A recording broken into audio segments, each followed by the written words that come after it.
नमस्कार मेरे प्यारे विद्यार्थियों। आशा करता हूँ कि आप स्वस्थ, मस्त एवं तंदुरुस्त होंगे और अपने पढ़ाई के प्रति जागरूक होंगे। मेरा नाम सूरज कुमार। मैं यहाँ आपको बायोलॉजी का यह पार्ट 2 है, जहाँ मैं आपको कलखिन में आपको पोषण पढ़ाया था और आज मैं पोषण के आगे आपको पढ़ाने वाला हूँ। आप लोग सूर्य विद्या क्लासेस के YouTube चैनल पर बने रहिए, जागरूक रहिए और अपने पढ़ाई को आगे बढ़ाते रहिए, क्योंकि बाबू हम लोगों का काम है आपको पढ़ाना और आपके आत्मबल को बढ़ाना, ताकि आप पढ़ाई के प्रति जागरूक रहें और अपने पढ़ाई को बहुत अच्छे से करें। बच्चों, मैं एक नई सफ़र की तरफ YouTube पर बढ़ा हूँ, क्योंकि मेरा यह YouTube पर पहला वीडियो है। कहीं कहीं बोलने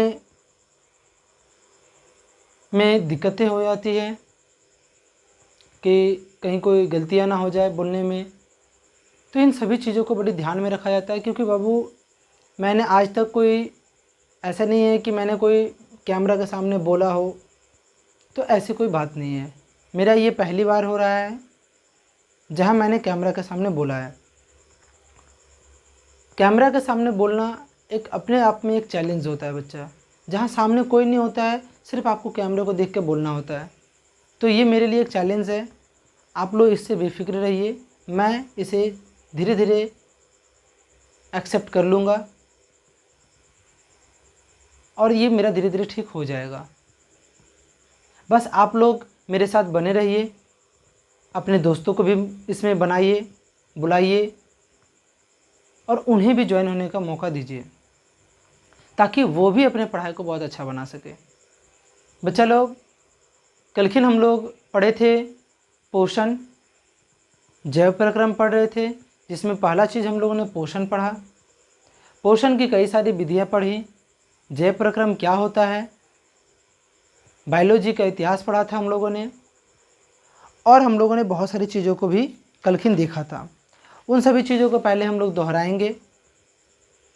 एक छोटा सा टेस्ट मान लीजिए आप लोग कि कलखिन का चीज़ आप लोग को कितना याद है, वो चीज़ों को भी हम लोग लेते हुए चलेंगे। चलिए आज का वीडियो यहाँ से स्टार्ट करते हैं। आप लोग आए हैं तो इस वीडियो को लाइक करें, शेयर करें व अपने दोस्तों के भी इसके बारे में ज़रूर बताएं, ताकि वो भी इस पर ज्वाइन हो। अगर आपको वीडियो बहुत अच्छा लगे तो आप अंततः बने रहें और कमेंट बॉक्स में मेरे हर एक प्रश्नों का उत्तर देते रहें, ताकि मुझे ये पता चले कि मेरे पढ़ाया हुआ बच्चा कितना एक्टिव है। आ रहा मेरी बात समझ में? आप लोग समझदार हैं और हर चीज़ों को कमेंट करते रहेंगे। बच्चे लोग, ये हमारे पास वाइट बोर्ड है, जहाँ मैं आपको वाइट बोर्ड पर पढ़ाऊँगा। पता है मुझे कि वाइट बोर्ड पर की पढ़ाई थोड़ा सा जर्नी कमज़ोर होती है, लेकिन आप इस पर भी बेफिक्र रहिए। अगर आपका साथ, आपका विश्वास हमारे ऊपर बना रहा, हमारे साथ लगा रहा, तो एक दिन यह वाइट बोर्ड डिजिटल बोर्ड में बनेगा, जहाँ पर मैं आपको हर एक प्रकार की पढ़ाई दे पाऊँगा, ताकि आप लोग और अच्छी से चीज़ों को जानें। तो यहाँ पर जितना है मैं उसी में आपको बेहतर पढ़ाने की कोशिश करूँगा, ताकि चीज़ें आपकी छूटे ना, आप चीज़ों से बहुत रूबरू हो, समझें। इन सब चीज़ों पर मैं बिल्कुल ध्यान रखूँगा। चलिए स्टार्ट करते हैं। मैं प्रश्नों को पूछता हूँ, आप लोग इसका आंसर कमेंट बॉक्स में दीजिएगा, अन्यथा मैं इसका आंसर ज़रूर दूँगा। चलिए ध्यान देते हैं। आप मुझे ये बताइए पहले कि जैव प्रक्रम किसे कहते हैं। आपका पहला प्रश्न है, जैव प्रक्रम किसे कहते हैं? बताओ बाबू, बताओ बताओ बताओ, जैव प्रक्रम किसे कहते हैं? जैव प्रक्रम किसे कहते हैं? तो मैंने कलखिन आप लोगों को बताया था, जिसके द्वारा जीवों का क्या हो बच्चा लोग, अनुरक्षण हो, उसे हम जैव प्रक्रम कहते हैं, जिसके द्वारा क्या हो बच्चा, जीवों का अनुरक्षण, अनुरक्षण मतलब होता है उसका बचाव, अनुरक्षण हो, क्या हो बच्चा लोग, अनुरक्षण हो, जैव प्रक्रम कहलाता है। आप लोगों को बहुत अच्छा से याद होगा। चलिए अगला प्रश्न की ओर चलते हैं। आप बताइए कि बायोलॉजी के जनक किन्हें कहा जाता है। फटाफट मेरे प्रश्नों का उत्तर कमेंट बॉक्स में लिखते चलिए, ताकि मुझे ये पता चले कि आप लोग किस स्पीड से याद किए हुए हैं और मेरा आंसर किस तरह से दे रहे हैं। आप जब भी वीडियो देखें तभी कमेंट बॉक्स में लिखें, ज़रूर लिखें, ताकि मुझे इससे यह पता चले कि आप किस गति से पढ़ाई कर रहे हैं, कितना आपको याद रहता है। पिछले की तरह को रिवीजन करना बहुत ज़रूरी होता है बाबू, क्योंकि पिछले चीज़ों का आप रिवीजन नहीं करते हैं तो आगे की चीज़ें आपको समझने में दिक्कतें उत्पन्न करती है। इसीलिए हम लोग पीछे की चीज़ों को दोहराते हुए चलेंगे, ताकि हमें दिक्कतें का सामना ना करना पड़े। आप मुझे बताइए कि बायोलॉजी के जनक किन्हें कहा जाता है, फटाफट। तो याद रखना बच्चा लोग, बायोलॉजी के जनक अरस्तु को कहा जाता है। आप लोगों ने अगर मेरा पहले वाला वीडियो नहीं देखा है तो जाइए अभी भी पहले उसको देख के आइए, तभी आपको इस वीडियो को समझ में आएगा। जाइए वो वीडियो देख के आइए, फिर ये वीडियो को देखिएगा तो ज़्यादा आपको समझ में आएगा। अगर आप किसी वीडियो को देखना प्रारंभ करते हैं तो उसको शुरू से अंत तक देखिए, भले 2-4 मिनट समय ज़्यादा लग जाए, लेकिन आप उस वीडियो को देखिए, ताकि आप पहले देखिए तो, चाहे वो वीडियो जैसा भी हो, आप उसको शुरू से अंत तक देखिए, क्योंकि किताब खोलने से बाबू पढ़ने का मन नहीं करता है। जब तक आप उसमें लिखे हुए अक्षरों को नहीं पढ़ते हैं तब तक हमें वो पढ़ने का मन नहीं करता है। आप इस बात को समझिए, जब तक आप किताब को पढ़ेंगे नहीं तब तक आपको पढ़ने का मन नहीं करेगा, तब तक लगेगा वो बहुत बड़ा चीज़ है, मैं इसे कैसे पढ़ूंगा। लेकिन जब आप पढ़ना प्रारंभ करते हैं तो घंटों मिनटों में, घंटों का पढ़ाई आप मिनटों में पढ़ने लगते हैं और बड़ी तीव्र गति से पढ़ना प्रारंभ कर देते हैं। तो मुझे विश्वास है कि आप लोग पीछे वाला वीडियो ज़रूर देखे होंगे या फिर देखने के लिए जा रहे होंगे। चलिए आगे हम लोग क्वेश्चन की बढ़ते हैं। तो बायोलॉजी के जनक अर्थात जीव विज्ञान के जनक अरस्तु को कहा जाता है। जीव विज्ञान के जनक किन्हें कहते हैं बच्चे लोग, अरस्तु को कहते हैं। याद रखना, जीव विज्ञान के जनक किन्हें कहते हैं, अरस्तु को। पता होगा आपको, जीव विज्ञान 2 प्रकार के होते थे, एक जंतु विज्ञान और एक होता है हमारा वनस्पति विज्ञान। एक होता है हमारा जंतु विज्ञान जिसमें मनुष्य, जानवर, हर प्रकार के जीव आते हैं। एक होता है वनस्पति विज्ञान जिसमें हर एक प्रकार के हरे पेड़ पौधे आते हैं जो जीवित है, जो भोजन ग्रहण करते हैं, वे आते हैं हमारे जीव विज्ञान के अंतर्गत। अर्थात वैसे जीव जो पेड़ पौधे हो, जो हमारा पेड़ पौधे हो, वो उसे हम वनस्पति कहते हैं। जो जंतु होते हैं, जो जीव होते हैं, जैसे जानवर, गाय, बकरी, भैंस, हम मनुष्य भी क्या आते हैं, जंतु जगत के अंतर्गत आते हैं। तो आप मुझे ये बताइए कि जंतु जगत के जनक कौन है, जंतु जगत के जनक कौन है। तो बच्चा लोग बहुत अच्छा से याद रखिएगा, जंतु जगत के भी जनक कौन है, अरस्तु ही हैं। आप मुझे ये बताइए कि वनस्पति विज्ञान के जनक कौन है, फटाफट। वनस्पति विज्ञान के जनक कौन है, तो याद रखना थियोफ्रेस्टस। क्या बताएं बतरू लोग, थियोफ्रेस्टस,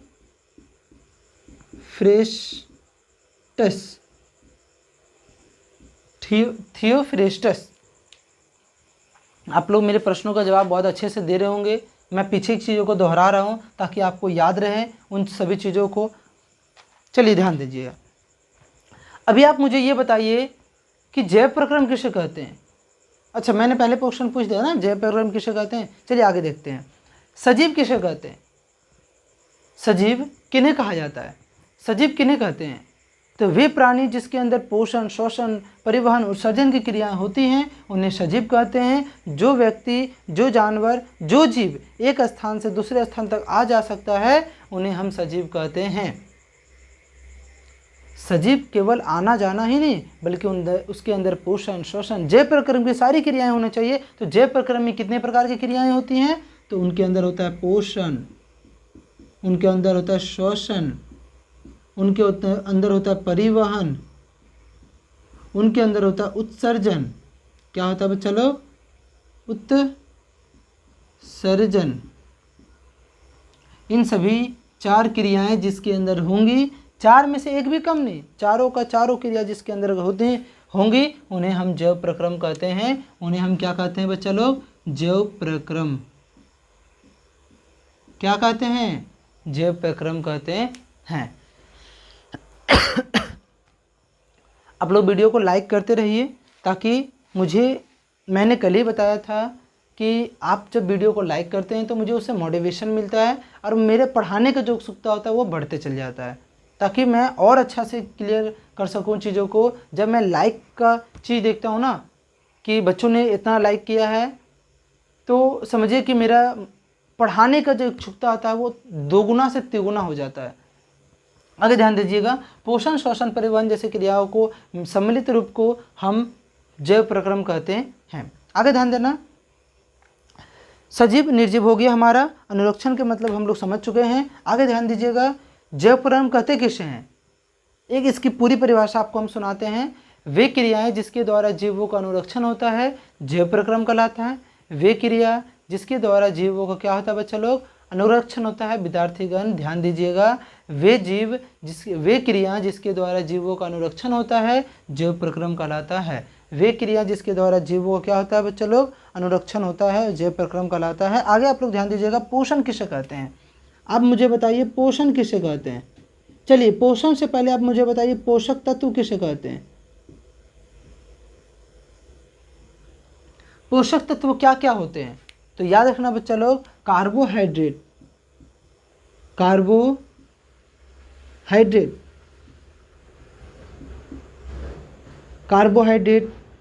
विटामिन, प्रोटीन, वसा एवं खनिज लवण।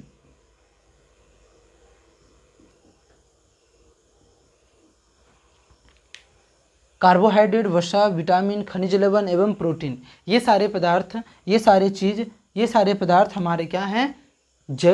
ये सारे पदार्थ हमारे पोषक तत्व कहलाते हैं। जब इनको हम अपने भोजन के रूप में जब इन पोषक तत्वों को भोजन के रूप में ग्रहण करते हैं तो उन्हें ही हम पोषण कहते हैं।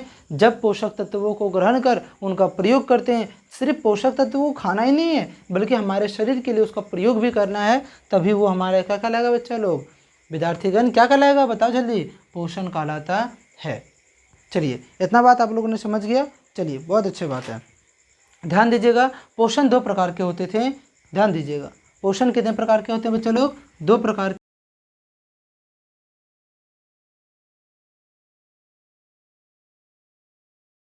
बताइए, पोषण कितने प्रकार के होते हैं? 2 प्रकार के होते हैं। एक होता है स्वपोषण और एक होता है परपोषण।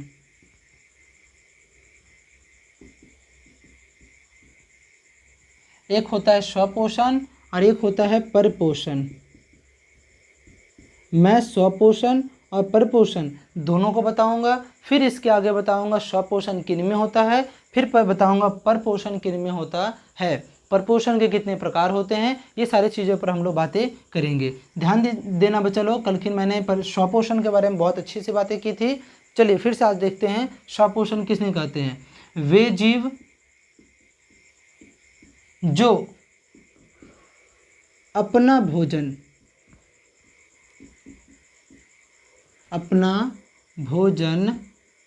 स्वयं संश्लेषित करते हैं।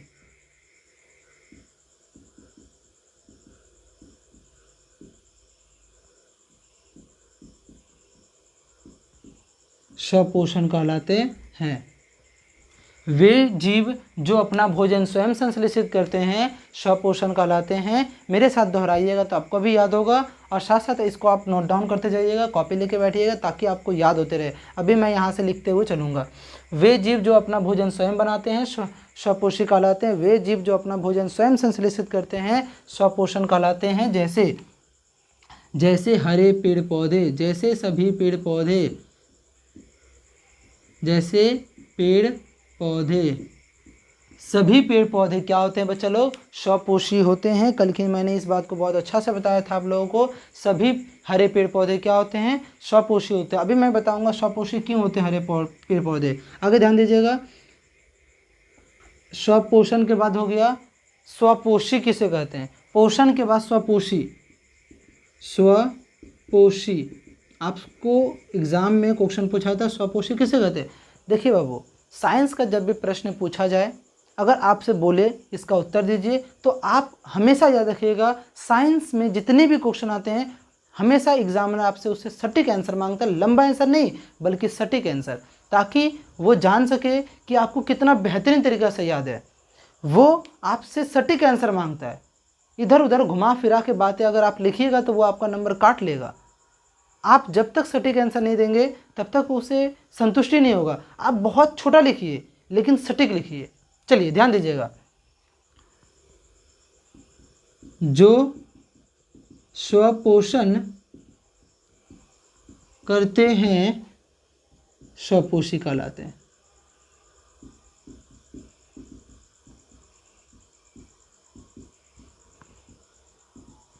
जो स्वपोषण करते हैं, जो जीव, यहाँ पर जीव लिख दीजिएगा बच्चे लोग, जो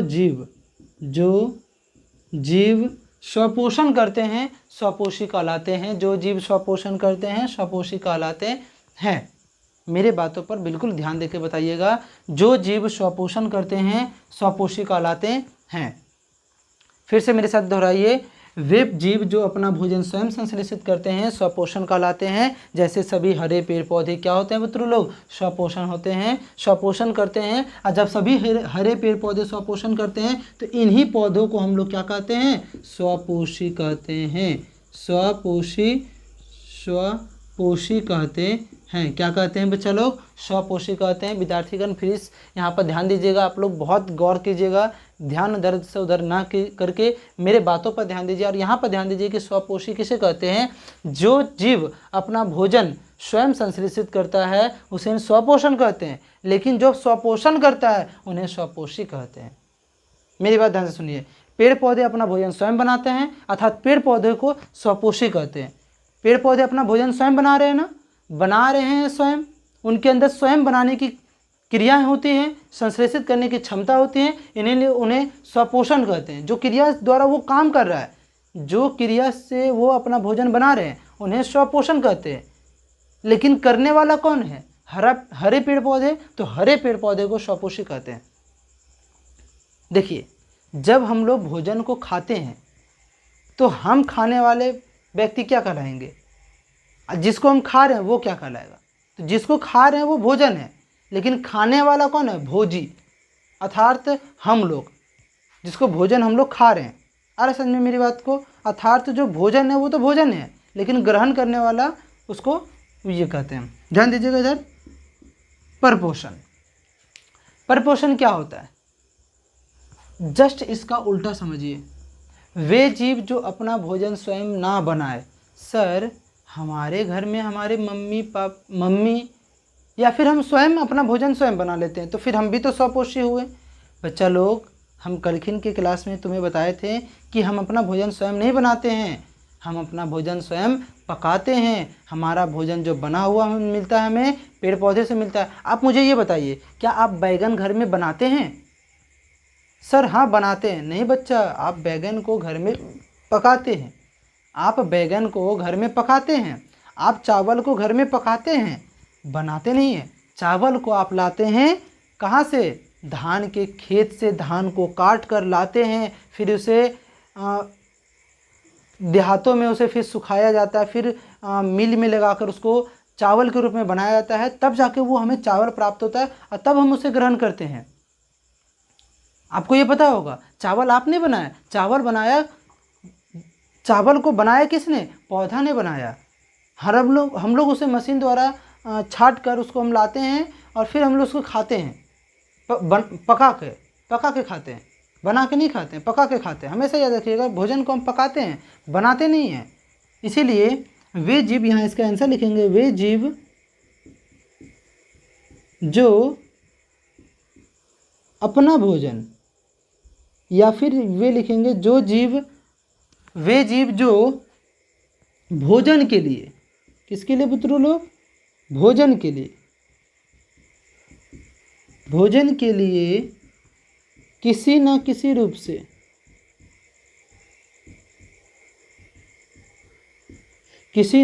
रूप से दूसरे जीव पर निर्भर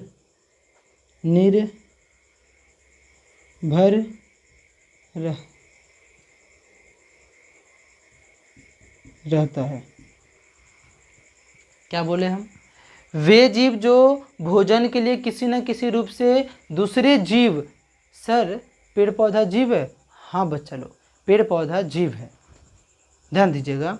क्या सर पेड़ पौधा चल सकता है? नहीं बाबू, चल नहीं सकता, लेकिन श्वसन, पोषण, परिवहन, उत्सर्जन सारी क्रियाएं करती है, इसीलिए उन्हें हम जीव कहते हैं। इसलिए उन्हें हम क्या कहते हैं बच्चा लोग? जीव कहते हैं। वे जीव जो अपना भोजन स्वयं नहीं बनाते हैं, परपोषी कहलाते हैं। वे जीव जो अपना भोजन स्वयं नहीं बनाते हैं, क्या कहलाते हैं बच्चा लोग? परपोषी कहलाते हैं। वे जीव जो अपना भोजन स्वयं नहीं बनाते हैं, उन्हें हम परपोषी कहते हैं। मेरी बात को फिर से सुनिएगा। वे जीव जो अपना भोजन स्वयं नहीं बनाते हैं, परपोषी कहलाते हैं। वे जीव जो अपना भोजन स्वयं नहीं बनाते हैं, क्या कहलाते हैं बच्चा लोग? परपोषी कहलाते हैं।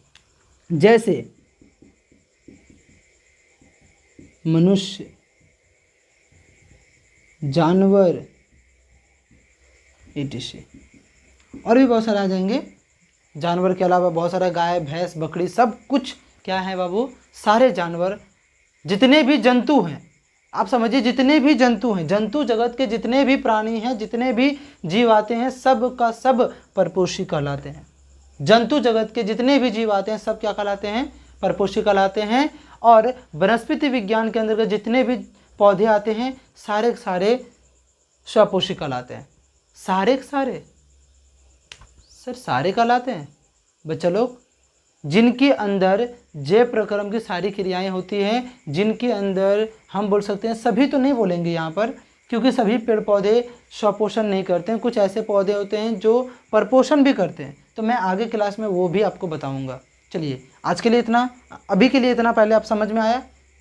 अगर आपको इतना समझ में आया तो जल्दी कमेंट बॉक्स में मुझे बताइए, सर समझ में आ गया। जल्दी फटाफट जल्दी कीजिए, फटाफट कीजिए और बताइए कि सर इतना समझ में मुझे आ गया। तो मैं ऐसे मिटाता हूँ। आप लोगों ने नोट डाउन कर लिया? देख लीजिए।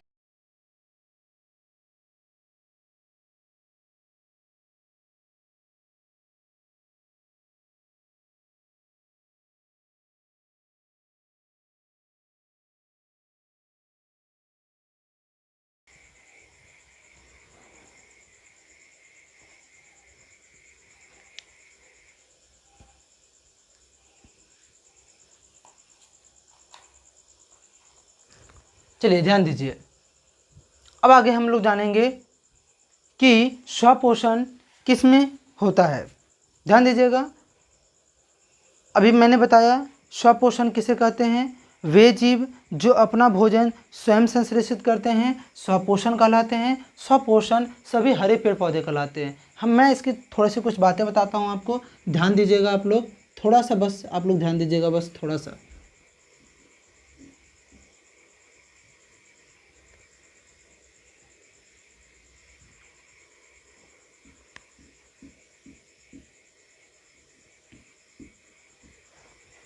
चलिए, ये हमारा एक पौधा है या फिर पेड़ मान लीजिए।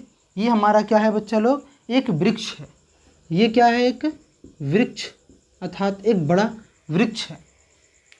इसके अंदर होती हैं पत्तियाँ। इसके अंदर क्या होती है पुत्र लोग? पत्तियाँ। अब चलिए हम लोग कुछ संरचनाएं बना लेते हैं, फिर हम लोग इसकी बातें भी करेंगे।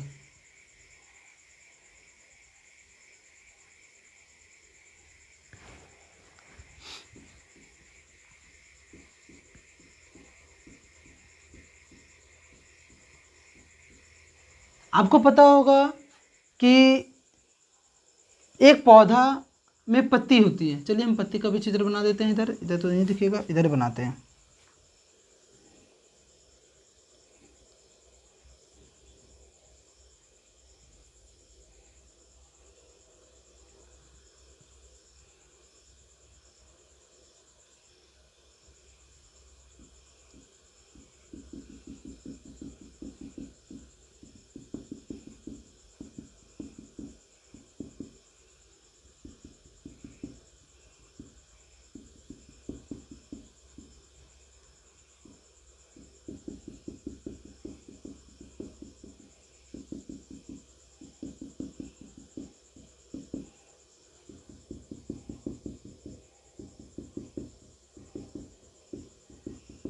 चलिए, ये हमारा क्या हो गया बच्चा लोग, ये हमारा हो गया पत्ती, ये हमारा क्या हो गया पत्ती।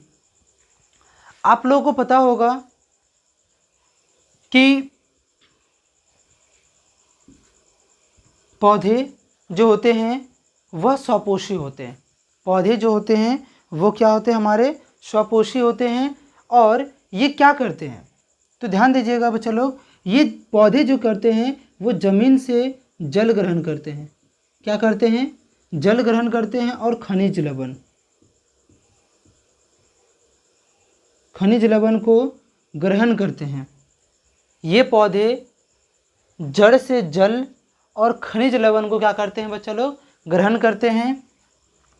और वातावरण से, कहाँ बच्चा लोग, वातावरण से, किससे, वातावरण से ये लोग CO2 अर्थात कार्बन डाइऑक्साइड गैस को ग्रहण करते हैं और लेते हैं सूर्य का प्रकाश। क्या लेते हैं, सूर्य का प्रकाश लेते हैं। क्या लेते हैं बच्चा लोग, सूर्य का प्रकाश, सूर्य का प्रकाश, सूर्य का प्रकाश ग्रहण करते हैं। क्या ग्रहण करते हैं बच्चा लोग, सूर्य का प्रकाश ग्रहण करते हैं। और इनके अंदर होती हैं पत्तियां। इन पौधे के अंदर क्या होते हैं बच्चा लोग, पत्ती।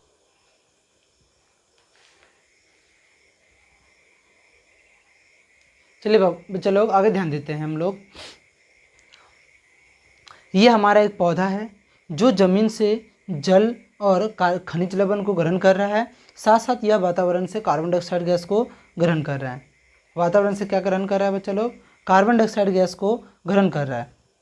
ध्यान दीजिएगा, ये जो वृक्ष है ये सूर्य का प्रकाश की उपस्थिति में, सूर्य की प्रकाश की उपस्थिति में तथा वातावरण से कार्बन डाइऑक्साइड लेकर के, जमीन से जल लेकर के, और इसके अंदर जो पत्ती होती है, पत्ती के अंदर क्या बाबू, कहाँ पर, पत्ती के अंदर एक हरा रंग का वर्णक होता है। क्या क्या होता है, क्या होता है, एक वर्णक होता है। क्या होता है, वर्णक, जिसे हम लोग क्लोरोप्लास्ट कहते हैं। क्या कहते हैं बच्चा लोग, क्लोरोप्लास्ट या हरित लवक, हरित लवक या फिर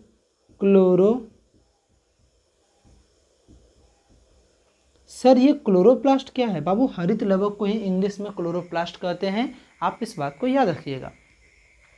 सर हरित लवक को क्लोरोप्लास्ट कहते हैं, हाँ बच्चा लोग, हरित लवक को क्लोरोप्लास्ट कहते हैं। अब ध्यान दीजिएगा, क्लोरोप्लास्ट के अंदर, इस क्लोरोप्लास्ट के अंदर पाया जाता है हमारा पर्णहरित। क्या बोले हम किस शब्द का प्रयोग किए, पर्णहरित। क्या बोले बाबू, पर्णहरित। सर पर्णहरित कभी सुने नहीं, कोई बात नहीं बाबू, आप लोगों ने इसका इंग्लिश सुना होगा, क्लोरोफिल, बहुत अच्छा से आप लोग को याद होगा।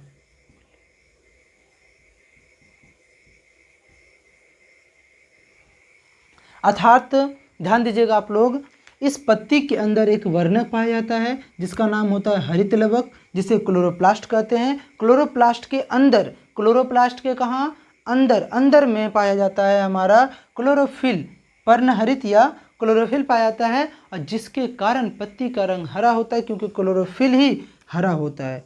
इसीलिए बोले ना, इसके अंदर एक वर्णक पाया जाता है, इसका नाम क्या है, हरित लवक। हरित लवक हरा होता है, इसीलिए इसका नाम हरित लवक भी है। और इसी के कारण पत्ती कैसा होता है पुत्र लोग, हरा होता है। पत्ती कैसी होती है पुत्र लोग, हरा होता है।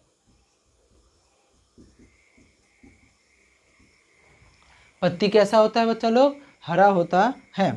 अर्थात ध्यान दीजिएगा, फिर से मेरी बात को ध्यान दीजिए, पौधे सूर्य के प्रकाश ग्रहण करके, अब ध्यान दीजिएगा पौधे में भोजन कैसे बनता है, पहले आप थोड़ी सी चीज़ों को समझिए, आगे जाकर हम लोग प्रकाश संश्लेषण की प्रक्रिया जब पढ़ेंगे तो बहुत विस्तार से बात करेंगे। अभी थोड़ा सा ध्यान दीजिए, आप थोड़ा सा समझिए बस इस बात को। पौधे, फिर से समझिए, एक पौधा सूर्य का प्रकाश ग्रहण कर रहा है। अच्छा मैं बताता हूँ एक चीज़ आपको, ये आप लोगों ने शायद कभी सुना नहीं होगा, सूर्य के प्रकाश के कणों में ना, सूर्य का जो प्रकाश आता है ना, उसके कण में ना एक चीज पाया जाता है, इसका नाम है फोटोन। क्या नाम बोले हम, फोटोन। अर्थात फोटोन जब ग्रहण करता है ना, तो इस फोटोन के शब्द से बनता है फोटोसिंथेसिस। क्या बनता है मित्रों लोग? फोटोसिंथेसिस। क्या बनता है? फोटोसिंथेसिस बनता है, जिसे हम लोग हिंदी में प्रकाश संश्लेषण कहते हैं। क्योंकि पौधे फोटोन नामक कण को ग्रहण करके, फोटोन नामक कण को ग्रहण कर, क्या ग्रहण करके? फोटोन नामक कण को ग्रहण कर ये अपना भोजन बनाता है। वो भी कैसे बनाएगा वो भी आगे बात करेंगे, पहले ध्यान दीजिएगा। ये पौधे जल और खनिज को ग्रहण कर वातावरण से कार्बन डाइऑक्साइड लेकर के और सूर्य के प्रकाश में यह अपना भोजन बनाता है। लेकिन सूर्य का प्रकाश, जल और कार्बन डाइऑक्साइड जरूरी नहीं, इसके अंदर रहना चाहिए वर्णक, ये हरित लव, ये पर्ण हरित रहना चाहिए, ये क्लोरोफिल होना अति आवश्यक है। ये क्लोरोफिल होना क्या है बच्चे लोग? अति आवश्यक है, तभी इस पौधे के अंदर क्या हो पाएगा? भोजन बन पाएगा। तो अब ये एक पौधा अपना भोजन बनाने के लिए इसके अंदर मुख्यतः 4 चीज़ें अति आवश्यक होती हैं, एकदम अनिवार्य होती हैं। चलिए आप लोग को हम लिखवाते हैं। भोजन बनाने के लिए, पौधे में भोजन बनने के लिए आवश्यक चीज़ें, चलिए देखते हैं। पौधे में भोजन बनने, लिखते हैं हम लोग, बनने के लिए आवश्यक चीज़ें। ध्यान दीजिएगा, पहला क्या बोले हम आपको? ये क्या ग्रहण करेगा? Carbon dioxide. चलिए लिखते हैं CO2। कहाँ से लेगा कार्बन डाइऑक्साइड? आप लोग कमेंट बॉक्स में बताते रहिए, कार्बन डाइऑक्साइड कहाँ से लेगा? तो ये लेगा कार्बन डाइऑक्साइड वातावरण से, अर्थात ये हमारा वायुमंडल से क्या ग्रहण करेगा? कार्बन डाइऑक्साइड गैस ग्रहण करेगा। दूसरे नंबर पर आप लोग ध्यान दीजिएगा, ये पौधा भोजन तब बनाएगा जब सूर्य का प्रकाश इसको मिलेगा। कब बनाएगा? जब इसको सूर्य का प्रकाश मिलेगा, अर्थात सूर्य का प्रकाश। तीसरी बातों पर गौर कीजिएगा, इसके अंदर होता है एक वर्णक जिसका नाम है क्लोरोफिल, उसकी भी जो बहुत जरूरी है, क्लोरोफिल। क्या बोले हम बाबू?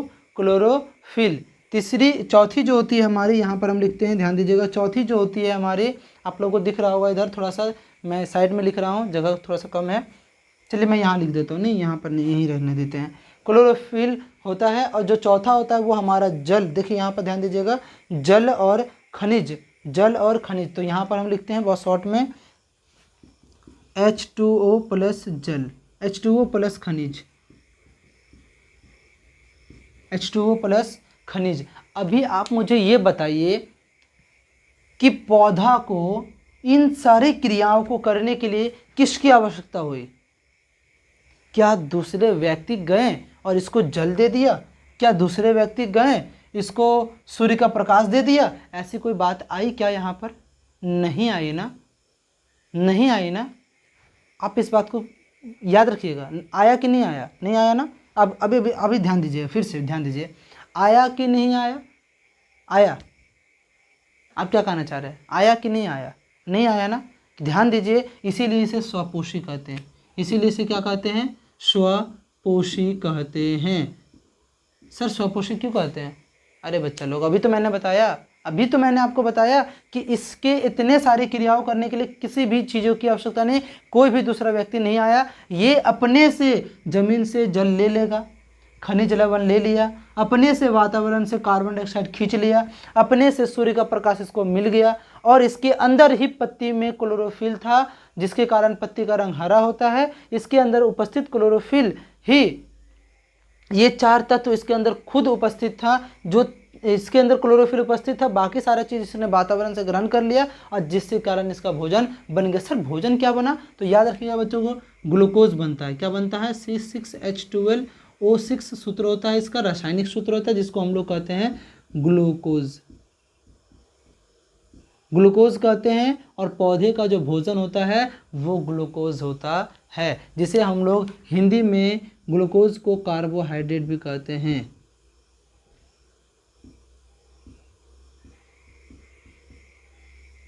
क्या कहते हैं बतरू? कार्बोहाइड्रेट कहते हैं। सर क्या यही प्रकाश संश्लेषण है? बाबू अगर हम एक तरह से कहना चाहें तो हाँ, यही प्रकाश संश्लेषण है, लेकिन मैं आपको प्रकाश संश्लेषण की सही परिभाषा के साथ मैं आगे और भी पढ़ाऊंगा। ठीक है, ये बस एक छोटा सा इंट्रोडक्शन था कि पौधे अपना भोजन कैसे बनाते हैं। तो चलिए मैं इस पर कुछ और भी बातें आपको बताता हूँ कि इसमें आप मुझे ये बताइए कि इन्हें स्वपोषण करने के लिए किसी अन्य जीव की सहायता लेनी पड़ी? तो नहीं।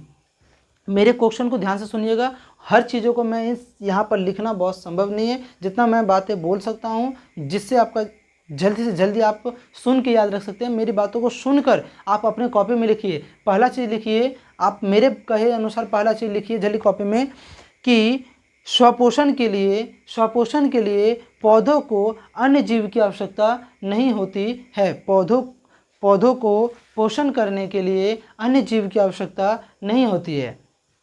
आप लोग मेरी बात को एक बार सुन लीजिए, वीडियो को रोक लीजिए, लिख लीजिए, फिर वीडियो को स्टार्ट कीजिए। मेरे कहने अनुसार कीजिए, आपका पढ़ाई बहुत बेहतर होगा। चलिए फिर से ध्यान दीजिएगा, हम फिर से उस दोहरा देते हैं। स्वपोषण के लिए पौधे को किसी और अन्य जीव की आवश्यकता नहीं होती है। आप मेरे बातों को और मेरे प्रश्नों को उत्तर दीजिएगा। पौधे जल और खनिज लवण कहाँ से ग्रहण करते हैं? मिट्टी से। कहाँ से बाबू? मिट्टी से। पौधे कार्बन डाइऑक्साइड कहाँ से ग्रहण करते हैं? वायुमंडल से या वातावरण से। वायुमंडल से या वातावरण से। पौधे सूर्य का प्रकाश कहाँ से ग्रहण करते हैं? तो सूर्य से। कहाँ से ग्रहण करते हैं बच्चे लोग? सूर्य से ग्रहण करते हैं। याद रखिएगा। पत्तियों का रंग हरा क्यों होता है? तो क्लोरोफिल के कारण। तो बोलेंगे हम लोग पत्ती का रंग क्लोरोफिल के कारण क्या होता है बच्चे लोग? हरा होता है। प्रकाश संश्लेषण की क्रिया में क्लोरोप्लास्ट आवश्यक नहीं, अनिवार्य है। ठीक है। अच्छा एक बात और मैं आपको बता देता हूं कि ये जो क्लोरोफिल है वो कहाँ उपस्थित है? क्लोरोप्लास्ट में। कहाँ उपस्थित है? क्लोरोप्लास्ट में। तो जितनी भी प्रकाश संश्लेषण की क्रिया होगी सारा का सारा क्रिया क्लोरोप्लास्ट के अंदर होगा। किसके अंदर होगा बाबू? सर अभी तो आप बोलो क्लोरोफिल में होता है। नहीं बाबू, क्लोरोफिल जरूरी है, क्लोरोफिल से प्रकाश संश्लेषण होता है, लेकिन कहाँ होता है? क्लोरोफिल कहाँ होता है? तो क्लोरोप्लास्ट में। अर्थात सारी क्रियाएं क्लोरोप्लास्ट के अंदर। क्लोरोफिल उसके अंदर मान लो तुम डिब्बा ले लो, उसके अंदर मान लो क्लोरोफिल डाल दिए, जल डाल दिए, कार्बन डाइऑक्साइड डाल दिए, सूर्य का प्रकाश डाल दिए। अब उसके अंदर वो सारी क्रियाएं हो रही है, भोजन बन रहा है। तो वो डिब्बा जो है ना आपका, वो क्लोरोप्लास्ट है। अब उसी के अंदर क्लोरोफिल है और सारा वर्णक उसी के अंदर जा कर के भोजन बनता है। आप समझ में आया आपको? चलिए विश्वास है आपको समझ में आ गया होगा। अर्थात प्रकाश संश्लेषण की क्रिया, अर्थात पौधे में भोजन बनने की क्रिया कहाँ होती है? क्लोरोप्लास्ट में होती है। आप इस बात को बहुत बारीकी से समझ गए होंगे। आगे ध्यान दीजिएगा, पौधों में भोजन के रूप में क्या बनता है बच्चा लोग? ग्लूकोज बनता है। पौधों में भोजन के रूप में क्या बनता है? ग्लूकोज बनता है। याद रखिएगा, पौधों में भोजन के रूप में क्या बनता है? ग्लूकोज। ग्लूकोज का सूत्र आप मुझे कमेंट बॉक्स में बता दीजिएगा। चलिए ध्यान दीजिएगा, ग्लूकोज बनता है। पौधे में भोजन के रूप में क्या बनता है? ग्लूकोज बनता है। प्रकाश संश्लेषण की क्रिया, प्रकाश संश्लेषण की क्रिया क्लोरोफिल की मौजूदगी में होती है। अभी मैंने क्या बोला बुतरू? क्लोरोप्लास्ट में होता है, लेकिन मौजूदगी किसके अंदर रहना चाहिए? अगर मान लो क्लोरोप्लास्ट के अंदर क्लोरोफिल ही नहीं रहा तो नहीं होगा, भोजन नहीं बनेगा। अर्थात भोजन बनता है क्लोरोप्लास्ट में। किसकी मौजूदगी में? क्लोरोफिल की मौजूदगी में। अर्थात मान लीजिए क्लोरोफिल कोई चीज़ है जो वहाँ रहना अति आवश्यक है। आ रहा है मेरी बात समझ में? अर्थात पौधे का जो हरा रंग है, पौधे की पत्ती जो हरा रहता है वो क्लोरोफिल के कारण होता है, और क्लोरोफिल क्लोरोप्लास्ट के अंदर पाया जाता है। चलिए मुझे विश्वास है कि आप लोग समझ गए होंगे। आगे ध्यान दीजिएगा, परपोषण। चलिए मैं इसे मिटाता हूँ थोड़ा सा। अभी के लिए मैं इसको मिटा रहा हूँ, ध्यान दीजिएगा।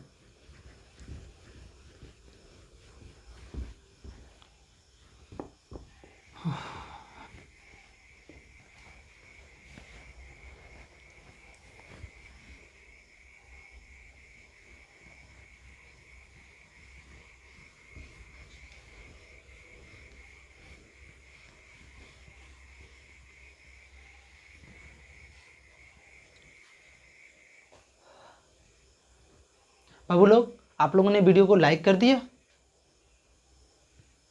चलिए विश्वास है मुझे कि आप लोगों ने लाइक कर दिया होगा। जिन जिन बच्चों ने अभी तक लाइक नहीं किया है प्लीज़ जाके वीडियो को लाइक कीजिए, ताकि मैंने आपको पहले ही बता दिया कि आप जब वीडियो को लाइक करते हैं तो मुझे एनर्जी मिलता है अंदर से।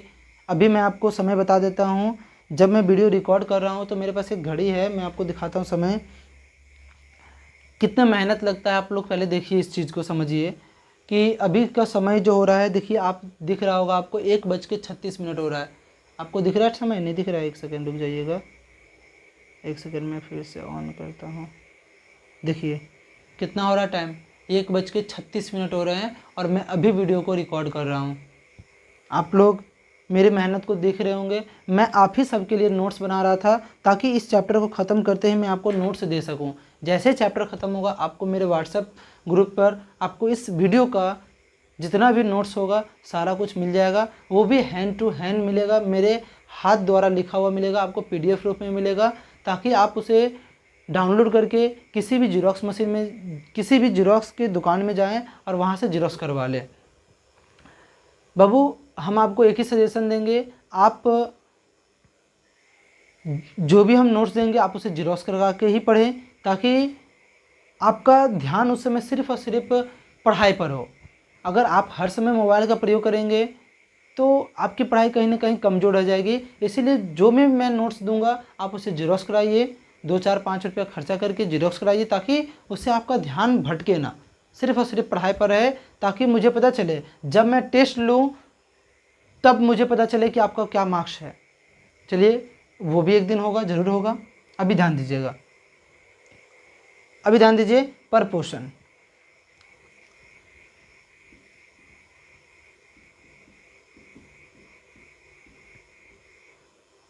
मैंने क्या बोला? परपोषण। क्या बोला बच्चा लोग? परपोषण। क्या बोला? परपोषण। अभी मैंने इसकी परिभाषा आप लोगों को बताया था, वे सभी जीव जो अपना भोजन स्वयं संश्लेषित नहीं करते हैं परपोषण कहलाते हैं। वे जीव जो अपना भोजन स्वयं नहीं बनाते हैं परपोषण कहलाते हैं। वे जीव जो अपना भोजन स्वयं नहीं संश्लेषित करते हैं परपोषण कहलाते हैं। और परपोषण करने वाले जीव को परपोषी कहते हैं। ये बात मैंने शायद नहीं लिखा था। जो जीव परपोषण करते हैं परपोषी कहलाते हैं। अर्थात हम मानव अपने भोजन के लिए अन्य जीवों पर निर्भर रहते हैं।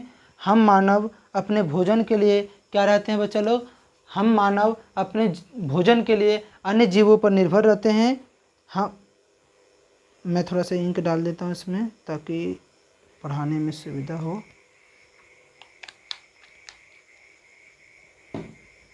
ध्यान देना बच्चा लोग, हम मानव किसी न किसी रूप से अन्य जीवों पर निर्भर रहते हैं। अगर मुझे दूध की आवश्यकता है तो हम गाय के से निकालेंगे, अंडे की आवश्यकता हो तो मुर्गी की ज़रूरत पड़ेगी, अगर मुझे सब्जी की आवश्यकता हो तो किसी पेड़ की ज़रूरत पड़ेगी। तो क्या हम स्वयं से अंडा नहीं बना सकते? क्या स्वयं से हम दूध उत्पादन नहीं कर सकते? नहीं बाबू, हम स्वयं से इन सभी चीज़ों को नहीं कर सकते हैं। इसके लिए हमें दूसरे जीवों की आवश्यकता होती है। इसीलिए हम परपोषी, क्योंकि मुझे पर मतलब दूसरा होता है। पर मतलब क्या होता है बच्चा लोग? दूसरा होता है। पर मतलब क्या होता है? दूसरा। और पोषण मतलब होता है भोजन। अर्थात जब हम दूसरे से भोजन ग्रहण करते हैं, दूसरे जीवों से भोजन ग्रहण करते हैं तो हमें ये क्या होता है? तब हम परपोषण कहलाते हैं, तब हम परपोषी कहलाते हैं। जब हम दूसरे से भोजन ग्रहण करते हैं तब हम परपोषी कहलाते हैं।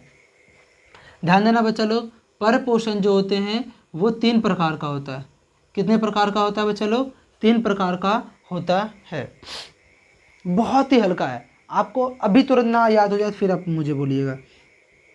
पहला है मृत जीवी पोषण, मृत जीवी पोषण।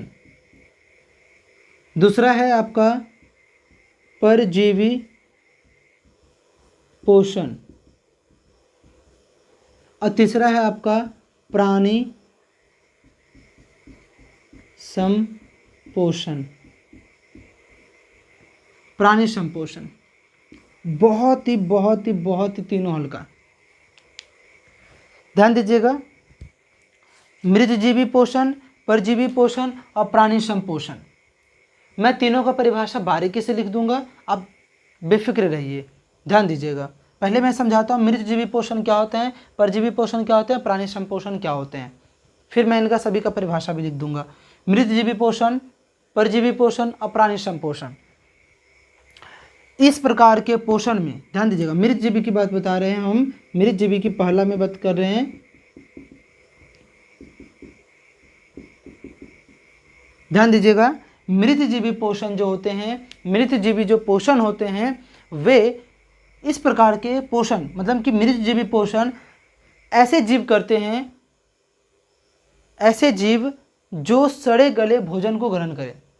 फिर से समझिएगा, इस प्रकार के पोषण में जीव, कोई भी एक जीव है, अब समझिए, देखिए अभी सिंपली परपोषण का है तो कोई ऐसा जीव होगा जो दूसरे से ही ग्रहण करेगा, लेकिन किस प्रकार ग्रहण करता है, जिंदा या मरा हुआ। तो देखिए नाम ही है मृत जीवी, अर्थात जो मरे हुए सड़े गले पदार्थ को से अपना भोजन ग्रहण करता है, उन्हें हम मृतजीवी पोषण कहते हैं। बहुत आराम से लिखिएगा, इस प्रकार के पोषण में जीव सड़े गले पदार्थों से जब अपना भोजन ग्रहण करता है, कार्बनिक या अकार्बनिक रूप से, ये बात बहुत जरूरी चीज़ है, कार्बनिक या अकार्बनिक रूप से जब कोई जीव दूसरे जीव के सड़े गले से, अर्थात जब कोई जीव मर जाता है तो उसके सड़े गले पदार्थ, सड़े गले शरीर से जब अपना भोजन ग्रहण करता है, कोई जीव, कोई पौधा जब मर जाता है तो आप देखेंगे उसके ऊपर बहुत सारे कीड़े मकोड़े लग जाते हैं, और उससे वो कीड़े मकोड़े क्या कर रहे हैं, उसका भोजन, उसके शरीर से चीज़ों को ग्रहण करते हैं, कार्बनिक या अकार्बनिक रूप से। फिर से ध्यान दीजिएगा, इस प्रकार के पोषण में जीव अपने भोजन, इस प्रकार के अर्थात मृतजीवी पोषण में जीव, मृतजीवी पोषण में जीव अपना भोजन सड़े गले पदार्थ से कार्बनिक या अकार्बनिक रूप से ग्रहण करते हैं, जैसे कि कौन, जैसे कि जीवाणु,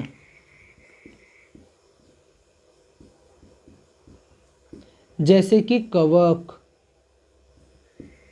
जैसे कि डायक्टम होगा, देख लेंगे, जैसे कि, और हमारा क्या हो जाएगा, गोबर छत्ता। आप देखे होंगे जो गोबर छत्ता होता है वो किसी सड़े गले पौधे के जड़ों के पास उगता है, गोबर छत्ता इट इज। ध्यान देगा, जीवाणु को ही बैक्टीरिया कहते हैं, कवक को फंगी कहते हैं, और गोबर छत्ता को मशरूम कहते हैं। गोबर छत्ता को क्या कहते हैं बच्चा लोग, मशरूम कहते हैं। तो ये सारे जो चीज़ हैं वो मृतजीवी कहलाते हैं, अर्थात ये किसी सड़े गले, आप देखिएगा कभी भी आप रास्ते में कभी भी गुजरिएगा तो कोई जीव अगर मरा हुआ पड़ा मिलेगा तो आप देखिएगा उसके आसपास में बहुत सारे मधुमक्खियाँ नहीं, मक्खियाँ वगैरह के भनभनाती रहती हैं, और उससे जानवर के शरीर से अपना भोजन को ग्रहण करती हैं। आप इन चीज़ों को देखते रहते होंगे। ध्यान दीजिए, उसमें से जो हमें चीज़ नहीं दिखता है वो होता है जीवाणु और कवक, जीवाणु और कवक। गोबर छत्ता तो हमें किसी भी सड़े गले पौधे के आसपास मिल जाता है, जैसे कि आप लोग गांव ग्राम में जरूर देखे होंगे, कहीं पर गोबर रखा होता है तो गोबर के ऊपर छत्ता जमा हो जाता है, छत्ता उगने लगता है बरसातों के दिन में। अभी बरसात का दिन चल रहा है, आप लोग इस चीज़ को बहुत महसूस कर पा रहे होंगे।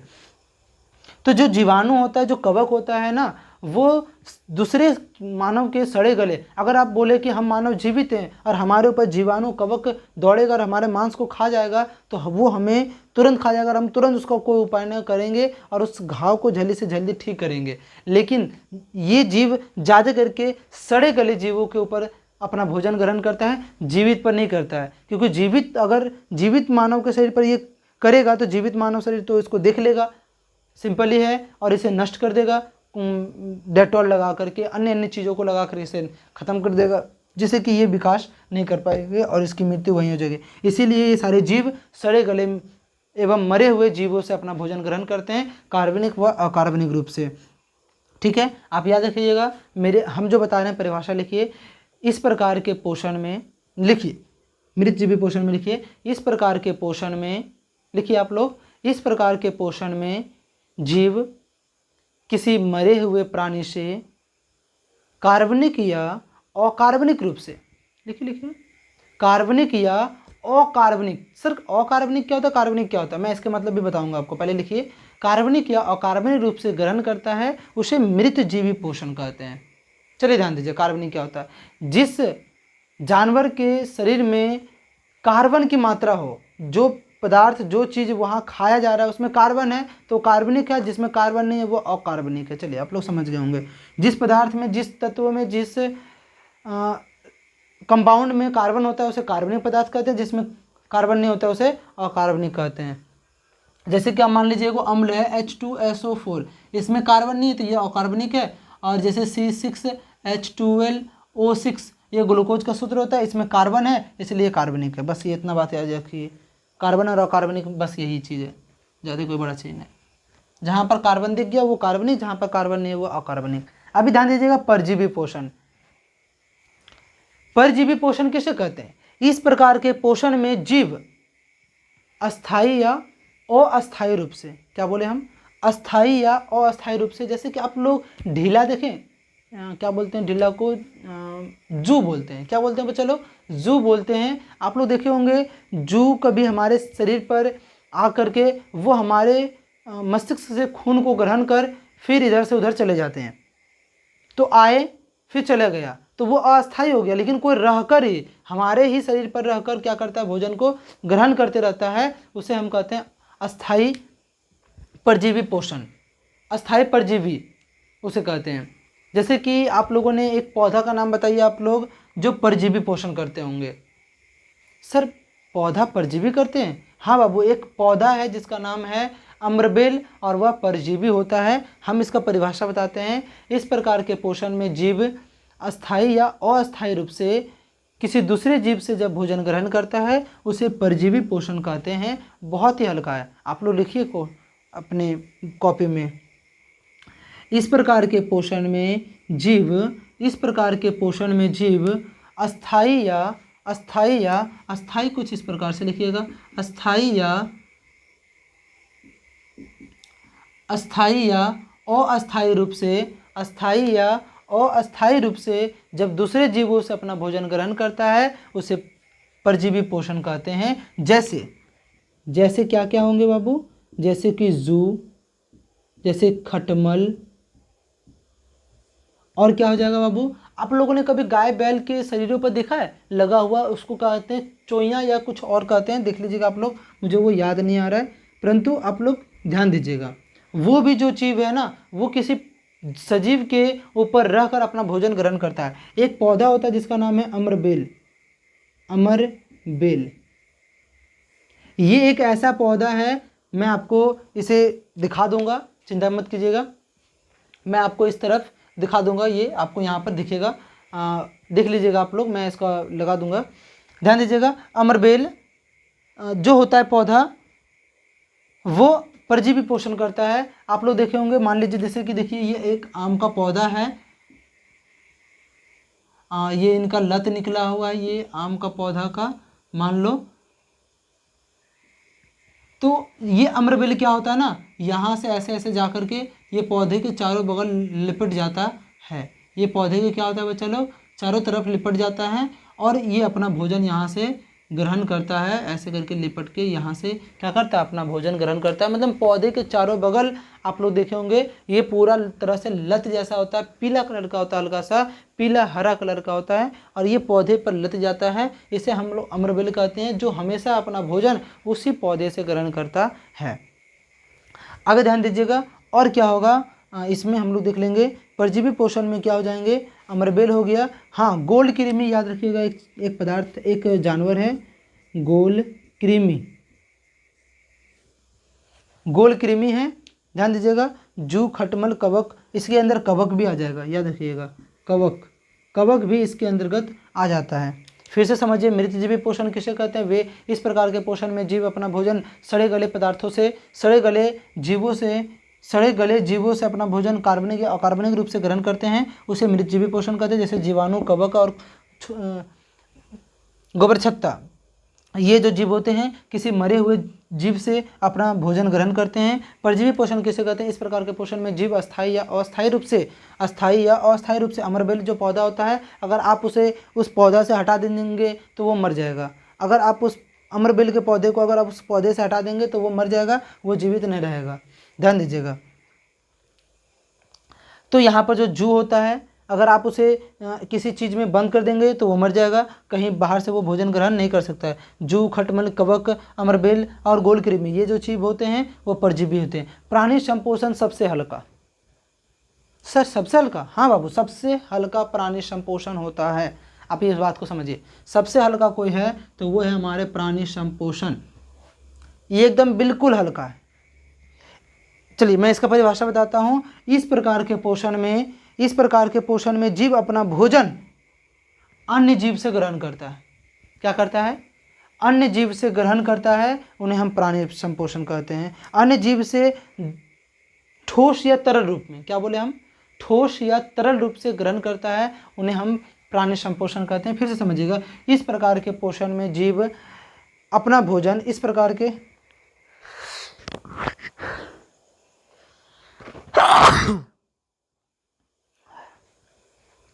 ध्यान दीजिएगा, इस प्रकार के पोषण में जीव अपना भोजन इस प्रकार के पोषण में जीव अपना भोजन इस प्रकार के पोषण में जीव अपना भोजन किसी दूसरे जीव से ठोस या तरल रूप में, क्या बोले बाबू, ठोस या तरल रूप में ग्रहण करते हैं, उन्हें हम प्राणी संपोषण जीव कहते हैं। इस प्रकार के पोषण में जीव अपना भोजन ठोस या तरल रूप में किसी अन्य जीव से ग्रहण करते हैं, उन्हें हम प्राणी संपोषण कहते हैं। जैसे मनुष्य को अंडा चाहिए तो वो कहाँ जाएगा बाबू, दूसरे जीव के पास जाएगा, जैसे कि गाय, जैसे कि बैल, जैसे कि बकरी, जैसे कि शेर को मांस चाहिए तो कहाँ जाएगा, दूसरे प्राणी के पास जाएगा ना। हाँ, वो तरल या द्रव, अगर मुझे चाहिए क्या, तेल, मुझे अगर तेल चाहिए तो हम सरसों के पौधा के पास जाएंगे, मांगेंगे नहीं बल्कि हम उसे लगाएंगे, सरसों के पौधा से तेल को सरसों से निकालेंगे, सरसों के पौधा से सरसों निकालेंगे और सरसों से हम फिर उसके सुखा करके उससे क्या निकालेंगे, तेल निकालेंगे, तब हमें तेल की प्राप्ति होगी। लेकिन क्या तेल को हम खुद कहीं और से प्राप्त कर सकते हैं? नहीं बाबू, तेल को हम सरसों के पौधा के सरसों से ही प्राप्त कर सकते हैं, कहीं और से नहीं कर सकते हैं। अर्थात हमें दूध की आवश्यकता है तो हम गाय के पास जाएंगे, अन्यथा बैल के पास नहीं जाएंगे। आ रहा मेरे पास समझ में? तो हमें जिस चीज़ की आवश्यकता है हम लोग वहाँ जाएंगे। सर अगर आपको दूध की आवश्यकता है तो आप आम के पेड़ के पास चल जाइए। नहीं बाबू, हम आम के पेड़ के पास दूध की आवश्यकता के लिए नहीं जाते हैं, बल्कि जिन चीज़ों की मुझे जहाँ आवश्यकता है हम वहाँ जाएंगे। अगर मुझे आम की ज़रूरत है तो हम आम के पेड़ के पास जाएंगे। यही हमारा प्राणी संपोषण कहलाता है। आशा है कि आपको इतनी बातें पूरी समझ में आई होगी। चलिए ध्यान दीजिए आगे, मैं इसे मिटाता हूँ, आप लोग इसको नोट डाउन कर लिए होंगे मेरे बातों को, मुझे विश्वास है। ध्यान दीजिएगा आगे।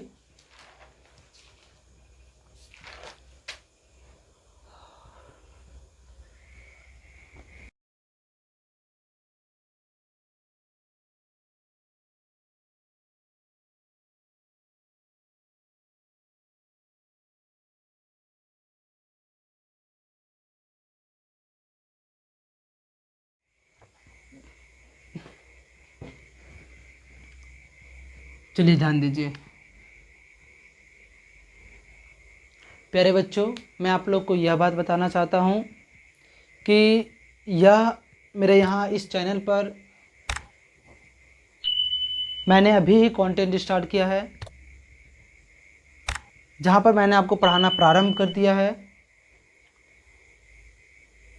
आप इस बात को समझिए कि आप लोग ही हैं जो मुझे आगे की ओर ले जा सकते हैं। मैं आपकी पढ़ाई को और गति चाहता हूँ, और गति लाने के लिए, अपने ही पढ़ाई में गति लाने के लिए मैं 12-1 बजे रात तक जग कर आपके लिए अभी वीडियो बना रहा हूँ, ताकि आपकी पढ़ाई रुके ना।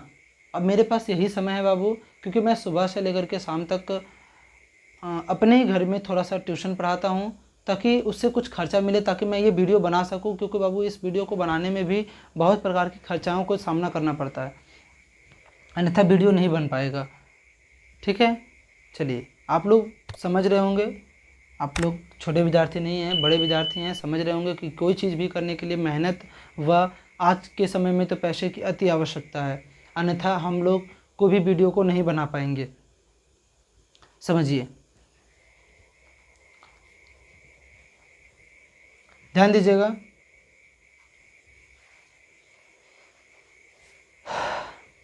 अभी आपका चलेगा थोड़ा सा टेस्ट, आप लोग उसका जवाब दीजिएगा। जितनी चीज़ों को मैंने आज तक पढ़ाया है, अभी तक जितनी चीज़ों को मैंने पढ़ाया है उसका होगा एक छोटा सा टेस्ट, आप लोग इसका जवाब दीजिएगा। जितनी चीज़ों को मैंने पढ़ाया उन सभी चीज़ों का टेस्ट होगा। आप लोग फटाफट इसका आंसर दीजिएगा। जीव विज्ञान के जनक किन्हें कहा जाता है, फटाक दूर बताइए। बायोलॉजी के जनक किन्हें कहते हैं, बायोलॉजी के जनक किन्हें कहते हैं, तो जल्दी बताइए। अरस्तु को। किन्हें कहते हैं, अरस्तु को कहते हैं। जूलॉजी के जनक किन्हें कहते हैं, जूलॉजी के जनक किन्हें कहते हैं, अरस्तु को कहते हैं। चलिए, बॉटनी के जनक किन्हें कहते हैं, थियोफ्रेस्टस को कहते हैं। क्या, किसको कहते हैं बाबू, थियोफ्रेस्टस, फ्रेस्टस को कहते हैं। आगे ध्यान दीजिएगा, प्रकाश अर्थात पौधे को भोजन बनाने के लिए किन किन चीज़ों की आवश्यकता होती है, तो कार्बन डाइऑक्साइड, प्रकाश लिखेंगे, प्रकाश, और क्या चाहिए, जल चाहिए, और क्या चाहिए, क्लोरोफिल, क्लोरोफिल चाहिए। ध्यान दीजिएगा, जीव विज्ञान के जनक अरस्तु हैं, जूलॉजी के जनक अरस्तु हैं, बॉटनी के जनक थियोफ्रेस्टस हैं। कार्बन डाइऑक्साइड अर्थात पौधे को भोजन बनाने के लिए क्या चाहिए, कार्बन डाइऑक्साइड चाहिए, प्रकाश चाहिए, जल चाहिए और क्लोरोफिल की आवश्यकता होती है। ध्यान देना, जब जीवों का क्या होता है, अनुरक्षण होता है, अनुरक्षण हो, क्या हो, ऐसा क्रिया जिससे जीवों का अनुरक्षण हो, एक ऐसा प्रक्रम, एक ऐसा क्रिया जिसके द्वारा जीवों का अनुरक्षण हो, क्या कहलाता है बाबू, जैव प्रक्रम कहलाता है। क्या कहलाता है, जैव प्रक्रम कहलाता है, जैव प्रक्रम कहलाता है। क्या कहलाता है बच्चा लोग, जैव प्रक्रम कहलाता है। ध्यान दीजिएगा, अभी मुझे बताइए पोषक तत्व कौन कौन होते हैं, आप लोग मुझे जल्दी कमेंट बॉक्स में बताइए पोषक तत्व कौन कौन होते हैं, पोषक तत्व, पोषक तत्व कौन कौन होते हैं, जल्दी बताइए, फटाक से बोलो, पोषक तत्व कौन कौन होते हैं। तो याद रखिएगा, कार्बोहाइड्रेट, कार्बोहाइड्रेट, वसा, प्रोटीन और विटामिन, खनिज लवण भी, विटामिन। ठीक है, इतना बात विश्वास से आप लोग को याद हो गया होगा। ध्यान दीजिएगा, आगे आगे क्या है, पोषण कितने प्रकार के होते हैं बाबू, पोषण 2 प्रकार के होते हैं। पोषण कितने प्रकार के होते हैं बच्चे लोग, पोषण 2 प्रकार के होते हैं। ध्यान दीजिएगा, कौन कौन, एक होता है स्वपोषण और एक होता है हमारा परपोषण। जो स्वपोषण करते हैं उन्हें क्या कहते हैं, स्वपोषी कहते हैं, और जो परपोषण करते हैं उन्हें क्या कहते हैं, परपोषी कहते हैं। ध्यान रखिएगा, स्वपोषण किन में होता है, सभी हरे पेड़ पौधे में क्या होते हैं बुतरू लोग, सभी हरे पेड़ पौधे, सभी हरे पेड़ पौधे में क्या होते हैं, पेड़ पौधे में क्या होते हैं बच्चा लोग, सभी हरे पेड़ पौधे में स्वपोषण होता है। वह परपोषण किन में होता है, कवक, कवक आ गया हमारा, मनुष्य आ गया हमारा, चलिए इधर नहीं दिख रहा होगा, इधर हम लिखते हैं, मनुष्य आ गया, जानवर आ गया, सभी प्रकार के जंतु, जंतु जगत हम डायरेक्ट लिख देते हैं ताकि आप लोगों को समझ में आए, जंतु जगत, जंतु जगत। ध्यान दीजिएगा, टेस्ट हो रहा है जिसमें आप लोग जवाब देते जाइए। पोषण पर, पोषण कितने प्रकार के होते हैं, पोषण कितने प्रकार, 2 प्रकार, स्वपोषण, परपोषण। स्वपोषण करने वाले जीव को, स्वपोषण करने वाले जीव को स्वपोषी कहते हैं, परपोषण करने वाले जीव को परपोषी कहते हैं। स्वपोषण सभी हरे पेड़ पौधे में होता है, परपोषण सभी प्रकार के जंतु जगत के जीवों में होता है। ध्यान देना, गोबर छत्ता, आप मुझे बताइए गोबर छत्ता, गोबर छत्ता कौन सा पोषण है, जल्दी बताइए कमेंट बॉक्स में फटाक दूर, कमेंट बॉक्स में फटाक दूर बताइए गोबर छत्ता कौन सा पोषण है, गोबर छत्ता कौन सा पोषण है, फटाक दूर बताइए मुझे गोबर छत्ता कौन सा पोषण है। तो ये है हमारा बाबू मृत जीवी पोषण, मृत जीवी पोषण है। बहुत अच्छा, आप लोग कमेंट बॉक्स में बताते चलिए कि गोबर छत्ता कौन सा पोषण है, तो मृत जीवी पोषण है। आप मुझे ये बताइए कि अमरबेल का पौधा, अमरबेल का पौधा, ध्यान इधर रखिएगा तभी समझ में आएगा, अन्यथा पता चलेगा कि ध्यान हटे दुर्घटना घटी वाला काम हो जाएगा। अमरबेल का पौधा कौन सा पोषण होता है बाबू, परजीवी पोषण होता है, परजीवी पोषण होता है, परजीवी पोषण होता है। क्या होता है बच्चा लोग, परजीवी पोषण होता है। बहुत अच्छा आप लोग बारीकी से समझ रहे होंगे और इतने सारे प्रश्नों को याद भी कर लिए होंगे। अगर कोई प्रश्न छोटा होगा तो आप लोग इस वीडियो को देख लीजिएगा, उन सभी प्रश्नों का भी उत्तर आप लोग जान जाइएगा। चलिए, आपका कुछ ही दिनों के बाद जैसे ही चैप्टर खत्म होगा आपका ऑब्जेक्टिव का टेस्ट होगा। आप लोग उस ऑब्जेक्टिव में जरूर ज्वाइन होइएगा और सभी प्रश्नों का फिर से दोहराया जाएगा और हर एक प्रकार के प्रश्नों को फिर से रिवाइज किया जाएगा। साथ साथ आपको और चीज़ों को भी बताया जाएगा जितना चीज़ पढ़ाएंगे। तो कल का क्लास के लिए आप लोग रेडी रहिएगा। कल के मैं पढ़ाऊँगा आपको, आज हम लोग पढ़ें पोषण, कल के हम लोग पढ़ेंगे प्रकाश संश्लेषण की पूरी प्रक्रिया, साथ साथ पढ़ेंगे हम लोग जंतु पोषण में अमीबा और पैरामीशियम के बारे में, अमीबा और पैरामीशियम के बारे में पढ़ेंगे। चलिए, आज का क्लास में यही खत्म करता हूँ। विश्वास है कि आप लोग इस वीडियो को अपने दोस्तों के साथ शेयर कर दिए होंगे, लाइक कर दिए होंगे और एक अपना कमेंट जरूर कर दिए होंगे। इन सभी चीज़ों के लिए आप लोग जरूर कमेंट किए होंगे, मुझे विश्वास है। चलिए, आज का क्लास इतना ही। धन्यवाद।